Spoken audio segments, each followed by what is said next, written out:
கோவை அண்ணா சிலை அருகே தனது 86வது வயதில் முதல் புத்தகம் எழுதி வெளியிட்ட கோவை பெண்மணி இதனை தன்னார்வ தொண்டு நிறுவனத்தை நடத்தி வரும் வி. சிவசுவாமி வெளியிட்டார். கோவையைச் சேர்ந்த பாலம் சுந்தரேசன் எனும் பெண் தனது 86 வயதில் 2 காதலும் பிற கதைகளும் என்ற தலைப்பில் தனது முதல் புத்தகத்தை வெளியிட்டார். இந்த புத்தகத்தை கல்வித்துணை எனும் தன்னார்வ தொண்டு நிறுவனத்தை நடத்தி வரும் வி. சிவசுவாமி வெளியிட்டார். இந்த புத்தகத்தில் பாலம் சுந்தரேசன் ஆங்கிலத்தில் எழுதிய 40க்கும் மேற்பட்ட சிறுகதைகள் உள்ளது. தன் மீது தாக்கத்தை ஏற்படுத்தும் வாழ்க்கை சம்பவங்களை கதைகளாக எழுதுபவதை வழக்கமாக கொண்ட இவர் தனது சிறு வயதிலிருந்தே பத்திரிகைகளில் கதைகள் எழுதியிருக்கிறார். கதம்பம் என்ற வலைப்பதிவிலும் தொடர்ந்து எழுதி கொண்டுள்ளார். இப்போது அவரின் கதைகள் புத்தக வடிவம் பெற்று வெளிவந்துள்ளது. இந்த புத்தகத்தில் உள்ள கதைகள் நம் அன்றாட வாழ்க்கையில் காணும் மக்களின் வாழ்க்கையை நகைச்சுவையாகவும் சுவாரஸ்யமாகவும் சித்தரிக்கும் அவ்வகையில் உலக புகழ்பெற்ற எழுத்தாளர் R.K. நாராயணின் பாணியைப் போலவே இருக்கும். கருட பிரகாஷன் என்ற வட இந்தியாவைச் சேர்ந்த பதிப்பகத்தால் இந்த புத்தகம் வெளியிடப்பட்டது என்பது குறிப்பிடத்தக்கது. என் பேர் பாலம் சுந்தரேசன். நான் எப்பவும் என்னை சுற்றி நடக்கிற சம்பவங்கள், மனிதர்களை பற்றி பார்த்துட்ருப்பேன், கூர்மையாக கவனிச்சிட்டு இருப்பேன். சில சம்பவங்கள்லாம் எனக்கு மனசில் பதியும். அதை பற்றி எதாவது எழுதலான்னு தோணும்.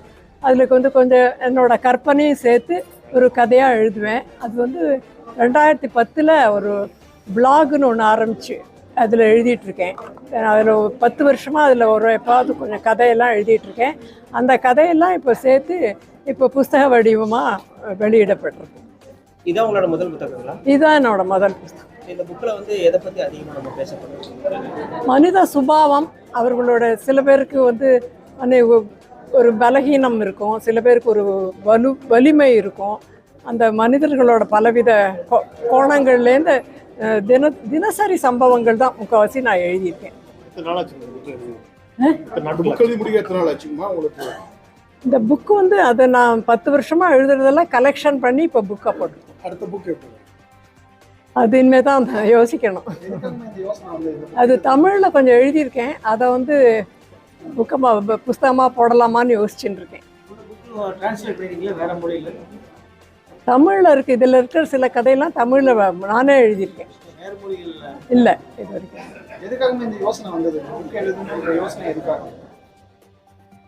இந்த மாதிரி பிளாகில் ஒரு வாரம் 15 நாளைக்கு ஒரு தடவை ஒரு கதை எழுதி போடுவேன்.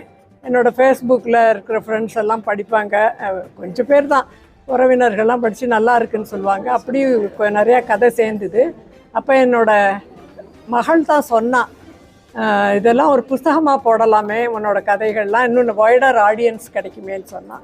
அதனால இப்போ முயற்சி போட்டு இது புஸ்தகமாக வந்திருக்கு. சில பக்கங்கள்லாம் உரையாடலாம் எழுதியிருக்கீங்க. ஆமாம், அதுதான் என்னோட இதுன்னு சொல்கிறேன். என்னோட பேத்தி லண்டனில் இருக்கோ, அதுதான் உன்னோட ஸ்பெஷாலிட்டிங்கிற. இந்த உரையாடல்கள் தான் முக்கியமாக நான் எழுதுவேன். பேசி சம்பாஷணை. கருவா அப்படி ஒரு கருன்னு இல்லை, இப்போ மனித சுபாவம் அதை பற்றி எல்லாம். 82 வயசுல இந்த புத்தகம் எழுதிருக்கீங்க. 86 வயசா இருக்கு. 86 வயசுல இந்த புத்தகம் எழுதிருக்கீங்க. மற்ற அவங்களுக்கு என்ன சொல்லுவீங்க? எல்லாரும் நல்லா படித்து எல்லாருமே எழுத முடியுங்கிறதா என்னோட இது. எல்லாரும் இந்த மாதிரி தினசரி நிறையா நடக்கிற நம்ம சுற்றி அதை பற்றி நான் மாதிரி இன்ஸ்டாகிராம்னு ஒன்று எழுதியிருக்கேன். இன்ஸ்டாகிராம் லவ்னு. இன்ஸ்டாகிராமில் எப்படி ஒரு பொண்ணு ஏமாந்து போகிறா லவ் இல்லைன்னு, அந்த மாதிரி நம்மளுக்கு தினசரி இதில் நிறைய நடக்குது. அதெல்லாம் வச்சு நம்ம கதை எழுதலாம். தலைமுறைகள் படிப்புடைய ஆர்வம் கம்மியாயிருச்சு. இப்போ இருக்கிற வேகத்தில் யாரும் புத்தகத்தை தொடர்ந்து படிக்கிறது இல்லை.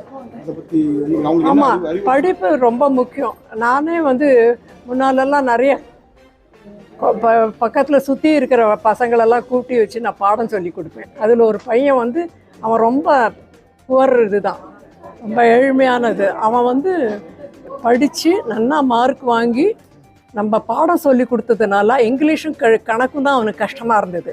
ஆனால் புத்தி இருந்தது. ஆனால் சரியாக ஒருத்தர் சொல்லி கொடுக்கல. சொல்லி கொடுத்தோன்னே அந்த பையன் நல்லா படித்து இப்போ பேங்க்கில் ஆஃபீஸராக இருக்கான். அது எனக்கு ரொம்ப ஒரு திருப்தி கொடுக்குறது. அதனால் எல்லாரும் படிக்க முடியும். படிப்பு வராதுன்னு யாருமே இல்லை, படிக்க முடியும் எல்லாரும். அதுக்கு முயற்சி போடுறோம். வீட்டில் சப்போர்ட் எல்லாருமே, என்னோடய குடும்பம் எல்லோரும் ரொம்ப சப்போர்ட்டிவ். எனக்கு எல்லோரும் ரொம்ப எங்கிட்ட பிரியமாகவும் இதுவாகவும்